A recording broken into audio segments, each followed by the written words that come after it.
Alhamdulillah. Alhamdulillah rabbil alamin. Allahumma salli wa sallim wa barik wa karim ala sayyidina Muhammad wa ala alihi wa ashabihi wa azwajihi wa dzurriyyatihi wa ahli baitihi wa ala tabi'in wa tabi'in wa man tabi'ahum bi ihsanin ila yaumiddin wa alaina ma'ahum wa fihim rahmatika ya arhamar rahimin. Amin. Amma ba'du. Alhamdulillah, sebelumnya kita udah tuntas ya membahas secara ringkas ya inti-intinya bahwa keberadaannya Allah Subhanahu wa taala dapat dibuktikan ya. Sebagian syubhat yang terkenal di sosial media kita juga udah bahas ya. Terus kita juga jelaskan juga soal bukti bahwa Nabi Muhammad SAW dan apa yang disampaikan itu benar. Dan ini adalah inti pertama dari Islam. Makanya kalau di dalam hadis ya, ketika malaikat Jibril datang ke Nabi Muhammad SAW dalam bentuk manusia ya, datang ke Nabi Muhammad SAW bertanya sama Nabi SAW, ya Muhammad, akhbirni anil Islam. Nabi, wahai Muhammad, kabarkan kepadaku, beritahu kepadaku soal Islam. Apa itu Islam? Yang pertama, antashhad an la ilaha illallah wa anna Muhammadar Rasulullah. Pertama syahadat, kamu bersaksi bahwa tiada Tuhan selain Allah dan Nabi Muhammad itu adalah utusan Allah. Syahadat ini pertama ya, karena dia maksudnya syahadat itu apa sih? Syahadat itu kan bersaksi. Bersaksi itu bukan berarti dengan mata, berbeda. Kalau dengan mata itu ya melihat ya, dan penglihatan itu salah satu daripada persaksian. Jadi ibarat kata kalau di ini ya penghakiman ya, ada namanya saksi ahli. Saksi ahli itu nggak harus orang yang melihat langsung kejadian begitu, enggak. Kadang-kadang dia menyaksikan dengan ilmunya. Oh ini secara psikologis gini, tandanya dia begini. Oh ini dia saksi ahli dalam bidang apa? Dia memberikan kesaksiannya sesuai ilmunya gitu. Itu yang dimaksud dengan kesaksian. Jadi ketika seseorang bersyahadat, maka dia sudah meyakini dengan penuh, dengan argumentasinya yang jelas bahwa nggak mungkin Tuhan itu nggak ada, dan nggak mungkin Nabi Muhammad SAW itu bukan Nabi begitu, karena semuanya sudah dibuktikan begitu. Maka dari itu konsekuensinya kemarin dijelaskan ada 3. Maka yang pertama, apa yang diperintahkan oleh Nabi Muhammad SAW dari Allah, kita wajib untuk mentaatinya ya, karena kita sudah percaya itu. Yang kedua, apa yang dilarang harus kita tinggalkan. Dan yang ketiga, apa yang dikabarkan kita imani. Karena apa? Karena kita sudah membuktikan bahwa Nabi Muhammad pasti benar, yang disampaikan dari Nabi Muhammad SAW pasti benar begitu ya. Jadi nggak perlu lagi pembuktian kedua, ketiga, keempat, sudah nggak perlu lagi. Karena apa? Karena datangnya dari Nabi Muhammad SAW, datangnya daripada Allah Subhanahu wa Ta'ala. Nah, sebenarnya materi malam ini materi yang baru anak pelajarin sekalian, biar manfaat, baru selesai anak pelajarin. Jadi kita bahas tentang waktu. Jadi setelah kita bahas sebelumnya soal itu ya, syahadat, ternyata Islam itu yang kedua itu langsung sholat, langsung amal lahiriah ya, amal ibadah, langsung gerak gitu. Yaudah, kalau emang betul kamu yakin bahwa Allah Subhanahu wa Ta'ala itu Tuhan dan Nabi Muhammad SAW adalah nabinya, ya udah mulai ibadah, berarti kan begitu ya. Jadi setelah kita bersaksi langsung disuruh sholat, puasa, zakat, dan juga haji ya. Jadi penting kita sudah memulai amal-amal kita dengan dasar tadi ya. Beda orang yang dasarnya pertama itu meyakini, sebenarnya Anda pernah jelasin ini juga ya. Beda orang yang meyakini kalau akhirat itu ada, meyakini bahwa dunia ini tempat singgah sebentar aja, sementara, sama orang yang meyakini dunia itu tujuan utama ya. Pasti bakal beda. Perilakunya di dunia bakal beda ya. Kalau seandainya dia meyakini dunia ini tempat singgah ya, maka tujuan utamanya akhirat. Perbuatannya semua menuju ke akhirat. Prinsip-prinsipnya juga berbeda. Beda sama yang tadi meyakini dunia ini tempat tujuan. Kalau yang meyakini dunia ini tempat tujuan, ya dia nggak peduli sama akhiratnya. Jadi semakin beda-beda orang ya. Ada yang mengatakan semakin kaya berarti dia semakin sukses. Ada yang mengatakan kalau dia semakin tenar berarti dia semakin sukses, semakin terkenal semakin sukses. Ada yang mengatakan enggak, kesuksesan itu semakin kita bahagia semakin kita sukses. Ya, beda-beda.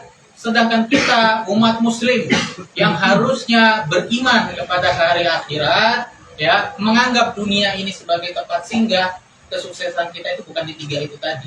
Ya, kesuksesan kita itu apa nanti di akhirat. Gimana caranya nanti di akhirat kita itu kaya, gitu loh. Bukan di dunia kaya, di akhirat nanti kaya. Gimana caranya kita terkenal di apa? Di langit, bukan di bumi, gitu. Di bumi terkenal nggak terkenal nggak masalah, gitu loh. Terkadang orang kafir itu jauh lebih terkenal daripada orang Islam. Tapi nyatanya banyak orang Islam yang di bumi itu nggak terkenal, di akhirat nanti terkenal, gitu. Karena tinggi amalnya, disebut oleh para malaikat, begitu. Jadi neraca produktivitasnya, timbangan produktivitasnya itu berbeda. Produktif itu apa sih? Produktif itu kemampuan seseorang dalam menghasilkan sesuatu, itu namanya produktif. Jadi Allah katakan di dalam Al-Qur'an, alladzi khalaqal mauta wal hayata liyabluwakum ayyukum ahsanu amala. Dia yang menciptakan mati dan hidup. Ya, kita nih ya diciptakan oleh Allah Subhanahu wa taala. Untuk apa? Liyabluwakum, untuk uji. Kita ini lagi uji. Ayyukum ahsanu amala, untuk menguji kalian siapa yang paling baik amalnya, bukan aktsaru amala. Lihat, perhatiin katanya ya, diksinya di dalam Quran tuh, katanya di dalam Al-Quran tuh pakai kata ahsanu, bukan aktsaru. Aktsaru itu artinya paling banyak amalnya. Kalau ahsanu paling bagus amalnya. Beda. Kalau paling bagus berarti nanti dia yang menghasilkan semakin bagus, gitu loh.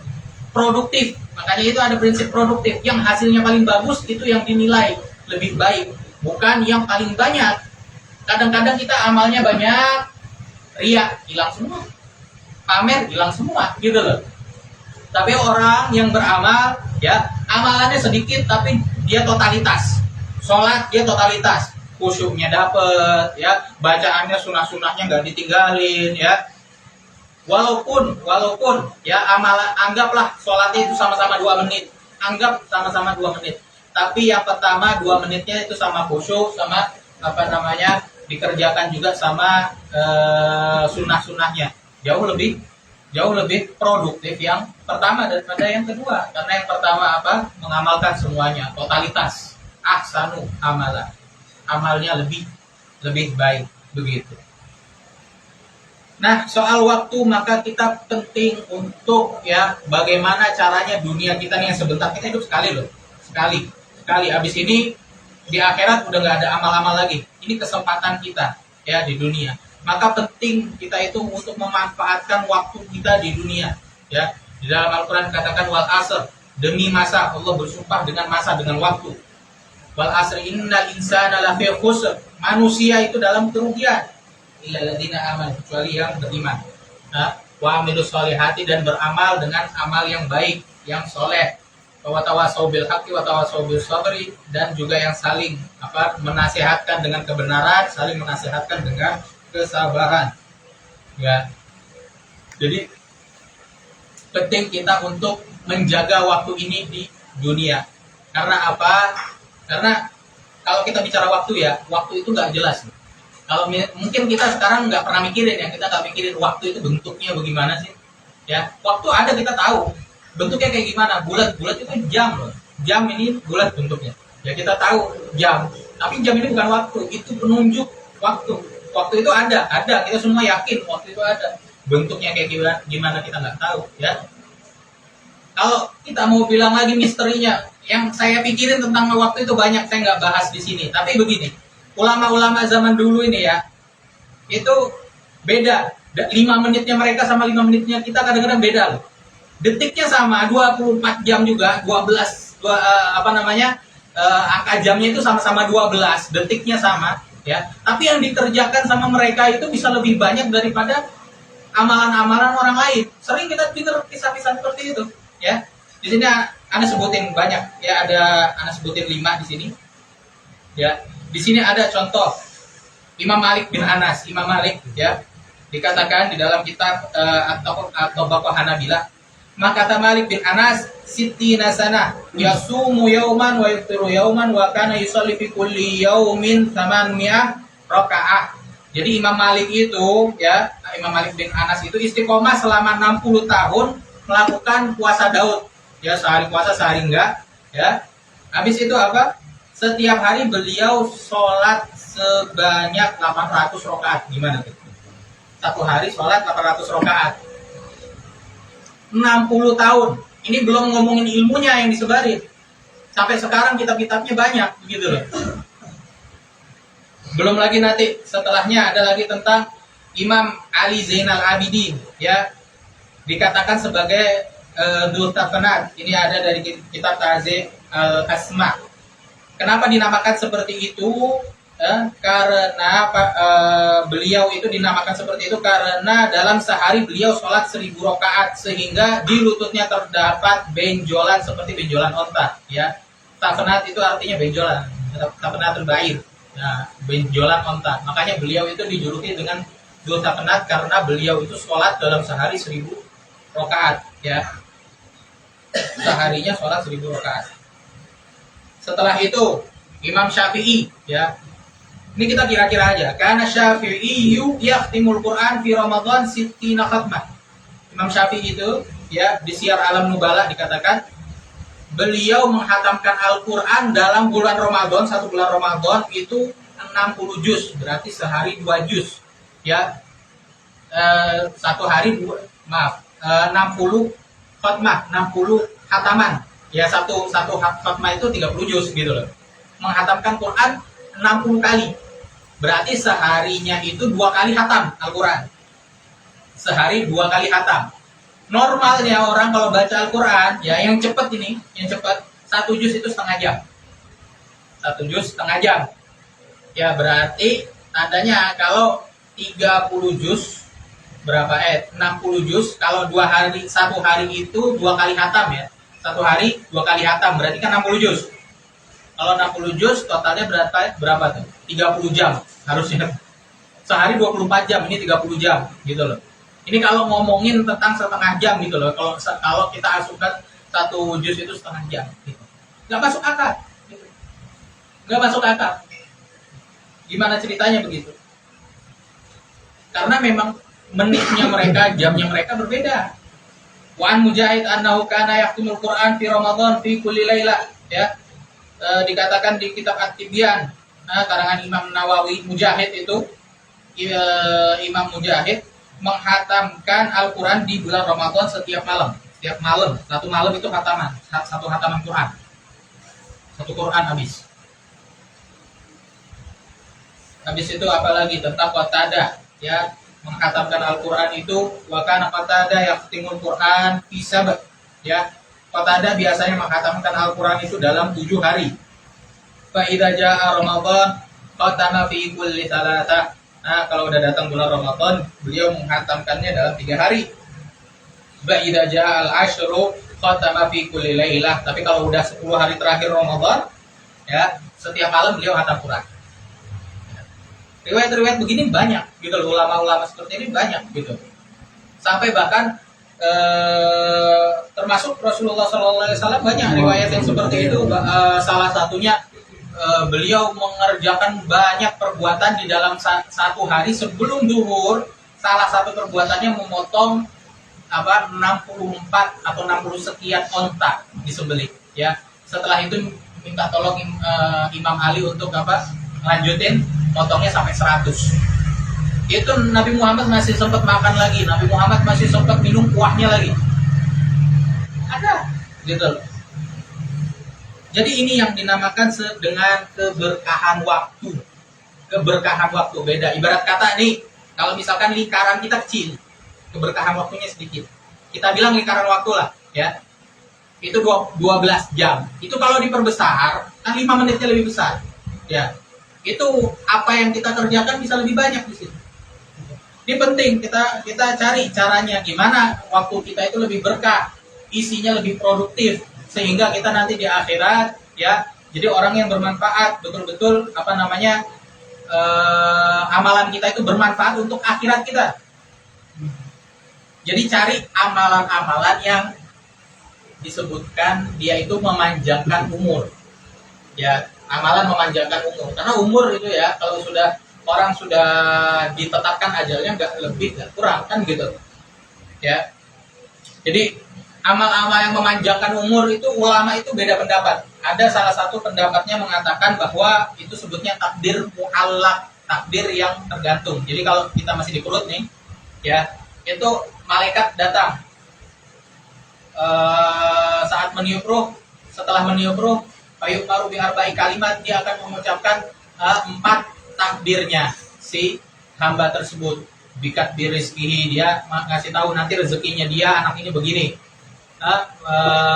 Wa amalih, dan juga amalnya, wa ajalih, dan juga ajalnya kapan dia mati, wa syaqiun au sa'id, dan juga dia itu nanti termasuk dari orang yang syaqi, yang rugi, atau yang berhasil nanti di akhirat. Gitu. 4 ditulis, salah satunya aja. Nah ini yang disebut sama malaikat beda sama takdir yang di Lauhul Mahfuz gitu. Jadi kalau disebut sama malaikat, kalau kita mengamalkan amalan panjang umur, bisa nambah lagi umurnya ketika mati. Contohnya dia itu aslinya 60 tahun. Karena banyak melakukan amalan-amalan itu, akhirnya nambah umurnya jadi 64 tahun misalnya. Nah 64 tahun itu yang tercatat di Lauhul Mahfuz. Itu pendapat pertama. Tapi pendapat yang kita ambil, pendapat yang kedua, yang mengatakan bahwa yang dimaksud di situ adalah keberkahan waktunya. Waktunya tetap sama 24 jam, tapi dilebarkan sama Allah Subhanahu wa taala. Jadi dalam 1 jamnya kita beda sama 1 jamnya orang lain, begitu. Nah, terus amalan-amalan itu apa sih? Ya, salah satunya silaturahmi. Ya, kita sebutin amalan-amalan yang manjangin umur, yang menambahkan keberkahan umur. Yang pertama silaturahmi. Ya, silaturahim itu kalau di dalam bahasa Arab dari kata silah menyambung, ar-rahim, ya, rahim maksudnya tali kekerabatan. Jadi yang dimaksud silaturahmi di sini adalah kerabat-kerabat kita, orang-orang dekat kita, ya, yang dalam konteks memanjangkan umur. Kalau silaturahmi ke semua orang Islam semuanya berpahala. Ada hadisnya semua. Fal yukrim dhaifahu, ada untuk orang yang beriman kepada hari akhir, Allah dan hari akhir, maka dia harusnya memuliakan tamunya. Terus fal yukrim jarahu, memuliakan tetangganya juga gitu. Ada hak-hak tetangga, ada hak-hak tamu, ya. Tapi yang kita bicara dalam konteks panjang umur gitu, memanjangkan umur. Maksudnya menambah keberkahan waktu. Itu adalah orang-orang kerabat kita gitu. Dan silaturahim ini ya, menyambung tali persaudaraan ini bukan harus kita mengunjungi, nggak harus mengunjungi sebetulnya. Bisa dengan bantuan, ya, bantuan tenaga, bisa dengan bantuan harta, bisa juga dengan chat misalnya atau telepon, ya, sering-sering kita telepon keluarga kita, ya, itu juga termasuk karena mengikat tali kekerabatan gitu loh, mengikat tali kasih sayang, di situ poinnya. Termasuk birrul walidain, ya, berbakti kepada orang tua, itu termasuk dari silaturahmi juga. Man ahabba'an, di dalam hadis, ya, man ahabba'an yubsata alaihi fi rizqihi wa an yunsa'alahu fi adari falyasir rahimahu. Barang siapa yang ingin dilapangkan rezekinya dan dipanjangkan umurnya, maka sambunglah tali silaturahmi. Yang birrul walidain juga dikatakan man ahabba'an yumadda fi umri wa yuzada fi rizqihi falyabarra walidayhi walyasir rahimahu. Siapa yang ingin dipanjangkan umurnya dan bertambah rezekinya, hendaklah ia berbakti kepada kedua orang tuanya dan menyambung silaturahmi, ya. Jadi di hadis-hadis ini jelas bahwa 2 amalan tadi itu dapat memanjangkan umur, ya, bikin waktu kita itu lebih berkah. Di dalam hadis lain juga amalan yang lain adalah sedekah, ya. Di dalam hadis riwayat Sayyidina Ali dikatakan, aku akan memberi kabar gembira kepadamu, ya, kepada kamu tentangnya, tentang kabar gembira tadi wahai Ali, dan berilah kabar gembira kepada umatku selepasku dengannya. Apa itu? Bersedekah dengan cara yang benar, berbuat kebaikan, berbakti kepada kedua orang tua, menjalin silaturahmi, itu disebut semua sama Nabi. Akan mengubah kesedihan tadi kepada kebahagiaan, menambahkan umur, serta menghalangi perkara-perkara yang buruk. Jadi amalan-amalan tadi itu besar, ya. Lalu setelahnya ada lagi amalan selanjutnya adalah membaca Al-Quran, ya, membaca Al-Quran. Karena Al-Quran itu adalah kitab yang berkah. Di dalam Al-Quran dikatakan wa hadza kitabun anzalnahu mubarakun fattabi'u, ya, dan ini adalah kitab Al-Quran, ini adalah kitab yang kami turunkan dengan penuh berkah, ya, barokah di situ ada. Jadi ketika kita membaca Al-Quran, ya, waktunya kita, perbuatan-perbuatan kita, kehidupan kita akan menjadi berkah dengan barokahnya Al-Quran. Setelahnya, ini yang penting, ya, ini penting, perlu diperhatikan. Ada namanya, tahu domino nggak? Domino yang kalau kita bangun tuh susul-susul, kita jatuhin satu, itu bakal jatuh semua sampai ujung, ya. Itu begitu efek domino dari pagi hari, ya. Jadi dikatakan oleh ulama, yaumuka mithlu jamalika in amsakta awwalahu tabi'aka akhirahu, ya, harimu itu seperti apa? Gerombolan onta. Kalau kamu pegang satu, yang lainnya itu ngikut, gitu. Onta itu begitu, pegang aja satu, yang lainnya ngikut. Satu hari itu seperti itu. Pegang paginya, fokus sama paginya. Setelahnya, hari-harinya itu akan ngikut juga, gitu. Maka Rasulullah SAW katakan di dalam hadis, mendoakan umatnya, Allahumma barik li ummati fi bukuriha, ya Allah, berkahilah umatku pada pagi harinya, ya. Jadi kalau dalam pagi hari itu penting kita untuk fokus, kita penuhi dari pagi, dari kita bangun sampai isyraq, ya, itu penuhi dengan ibadah. Jangan langsung tidur sampai isyraq, sampai terbit, jangan langsung tidur, ya, penuhi dulu dengan ibadah. Kalau udah itu baru terserah mau ngapain aja, terserah, gitu. Karena kalau kita udah pegang waktu itu, waktu pagi itu, maka saat sisanya itu akan berkah. Sisanya akan berkah. Waktu-waktunya kita lebih produktif di hari itu, ya. Karena yang pertama gimana caranya? Ada satu hadis tentang tiga ikatan setan. Kalau kita itu tidur, ya, kita itu diikat sama 3 ikatan setan. Lepas itu kapan? Ketika kita bangun, kita baca dzikir, kita ingat Allah, baca doa. Itu yang pertama. Yang kedua, dia lepas ketika kita wudhu. Yang wudhu lepas ikatan keduanya. Setelah itu kita sholat, lepas semuanya. Itu pertama. Itu ikatan ini yang bikin orang jadi males. Ya, dalam seharian itu dia males, itu 3 ikatan setan ini. Itu ada hadisnya.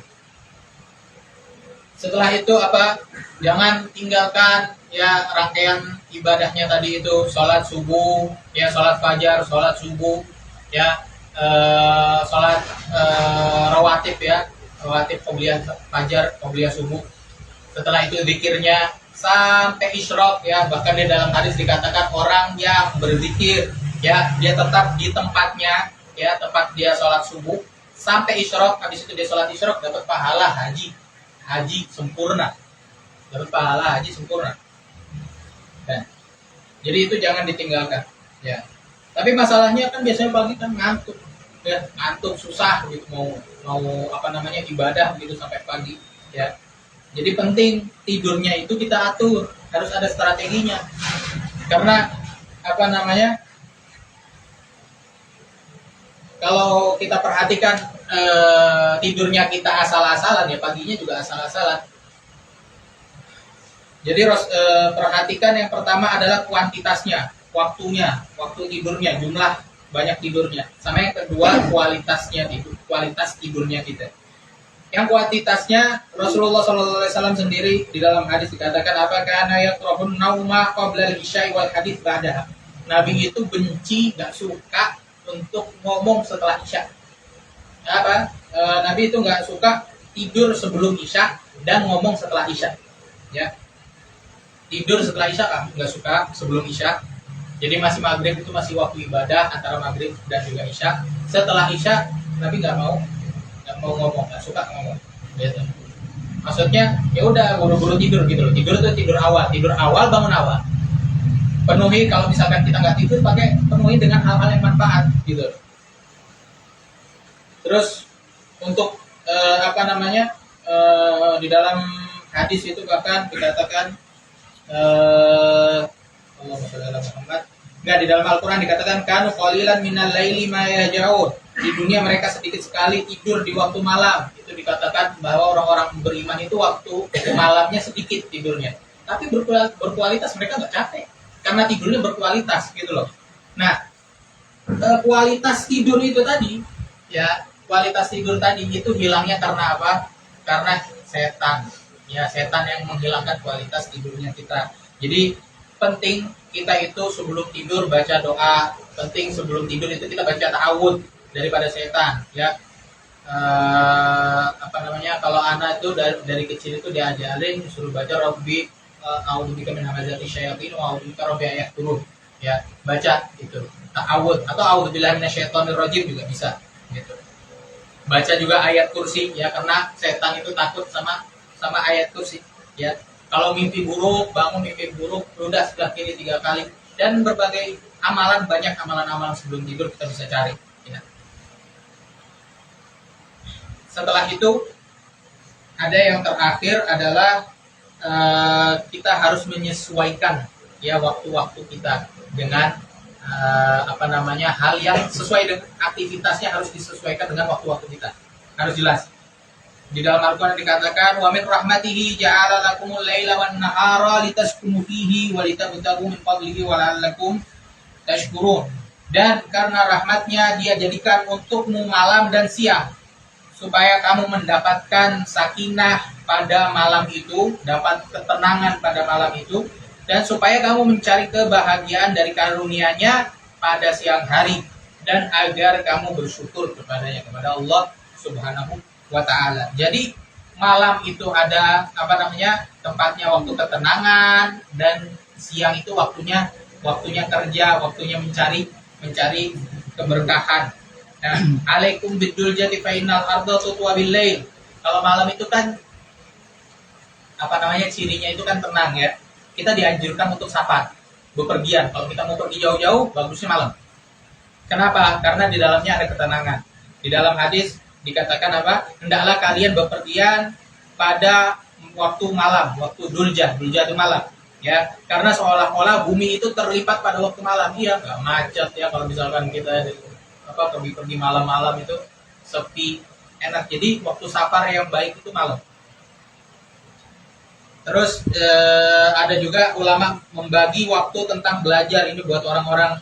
Sebetulnya anak tuh masukin ini, sebetulnya awalnya pikir mungkin sekarang ini udah nggak penting, tapi enggak, kita juga penting karena kita juga punya keluarga, punya anak, ya, punya keluarga yang masih muda juga. Jadi penting untuk kita tahu waktu-waktu belajar gitu loh.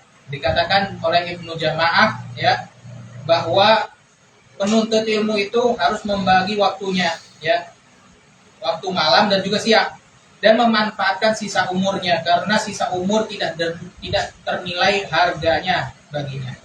Waktu yang paling baik untuk menghafal itu kapan? Waktu sahur. Jadi ketika bangun itu sebelum subuh, itu waktunya ngafal itu. Soalnya keadaannya masih betul-betul fresh antara tidur sama bangun. Jadi apa yang dihafal itu langsung masuk ke alam bawah sadar itu cepat. Terus yang kedua, waktu pagi. Waktu pagi itu bagusnya untuk penelitian, untuk mencari, untuk memahami, gitu. Setelah itu waktu siang itu untuk menulis. Jadi habis zuhur itu bagusnya untuk menulis, karena otak udah mulai capek, ya. Kalau pagi itu masih fresh, bisa kita untuk meneliti, soalnya fokus.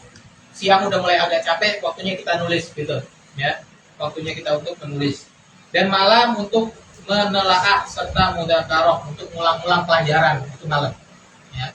Udah sebelum tidur kita ulang-ulang dulu pelajaran, biar dia itu ketika kita tidur kita masuk, gitu loh. masuk ke pikiran kita. Nah, itu tadi amalan-amalan tentang keberkahan waktu. Nah, kalau misalkan amalan itu sudah dikerjakan, ya, kalau udah dikerjakan, jangan kita rusak lagi. Kalau secara umum ya, ini secara umum, paling mudahnya, walau anna ahlul qura amanu wattaqau lafatahna 'alaihim barakatin minas sama'i wal ardi walakin kadzabu fa'aqadnahum bima kanu yaksibun. Jikalau sekiranya penduduk negeri itu beriman dan bertakwa, ya, pastilah kami akan melimpahkan kepada mereka berkah dari langit dan bumi. Jadi penting poinnya itu apa? Iman dan juga takwa. Intinya amalan-amalan takwa itu secara umum di dalamnya ada keberkahannya. Lawannya takwa apa? Maksiat. Ya. Lawannya takwa adalah maksiat. Maka keberkahan waktu yang sudah kita bangun capek-capek tadi pagi, ya, jangan dirusak lagi. Ya, kalau ketemu sama teman jangan gibah, jangan ngomong kotor, jangan dengar gibahan itu juga sama. Jangan dengar omong-omongan kotor. Kalau misalkan ada omongan yang nggak benar, tinggalin dulu, jangan duduk bareng, ya. Jadi maksiat apapun itu bentuknya, usahakan untuk dijauhi, ya. Mata kita, perhatikan apa yang kita lihat pakai mata kita, ya. Kalau misalkan yang kita lihat itu masih seharusnya tidak dilihat, ya jangan dilihat. Insya Allah apa yang kita sampaikan bermanfaat, ya. Hidup sekali, jangan sampai waktu itu jangan sampai disia-siakan begitu aja. Subhanakallahumma wa bihamdika asyhadu an la ilaha illa anta astaghfiruka wa atubu ilaik.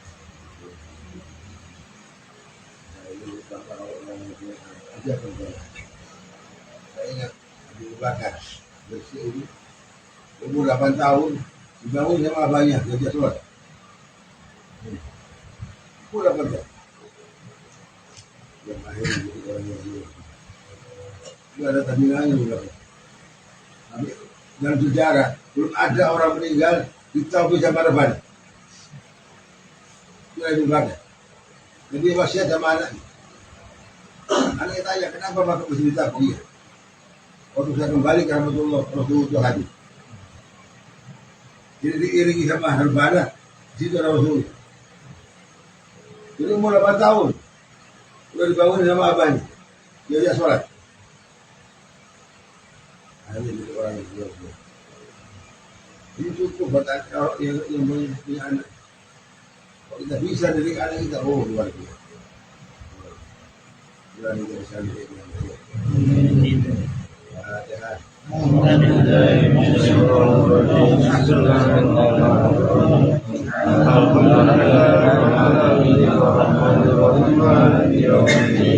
إياك نعبد وإياك نستعين اهدنا الصراط المستقيم صراط الذين أنعمت عليهم غير المغضوب عليهم ولا الضالين.